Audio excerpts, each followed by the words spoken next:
حبايبي ترى الشغل اللي ماخذني منكم ها، شوفوا الرطوبة خربت الشعر. اتس اوكي، عادي ترى عادي. انا اللي معاه ولاد السوينين ايوب ومروان. كدرنا اخويا مع الصهدرة بزاف. الحمد لله. لوين ما اروح بتلاقون انه البحر هو احسن شيء او احسن مكان ارتاح فيه. دامي قاعدة كده قدام البحر اغني لكم شيء، بفكر باغنية واغنيها. وحشتوني. انا اليوم مع الاستاذ تيسير عبد الله.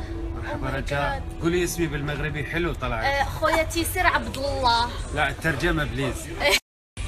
نشوفك مرة ثانية أستاذ ولا تسحب علينا ها؟ لا مستحيل، بالعكس والله أنا يدي ممدودة لكل الطاقات الشبابية، والمغرب وطن عظيم. معايا المستشار الإعلامي الأستاذ درع الدوسري اللي حطيت لكم بوست عنه بالإنستغرام. أتشرف بصداقتك جد، ما خليت لك شيء تقول. أتشرف والله بإني مع الفنانة رجاء بالمير وأخوها عمر، وأتشرف إنكم في دولة قطر. أنا اليوم مع الأستاذ سامح عبد الوهاب. صراحة أتشرف فيك وإن شاء الله تدوم علاقتنا يا رب.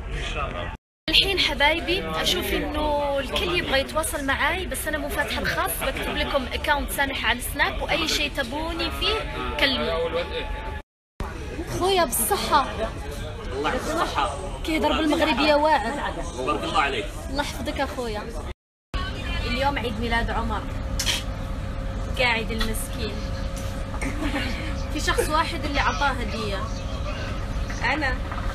حبايبي فتحت لكم الخاص، اللي يبغى يتواصل معي ابعتولي بس فيديوهات. ما فيني أقرأ كل المسجز. قفلي تليفونك.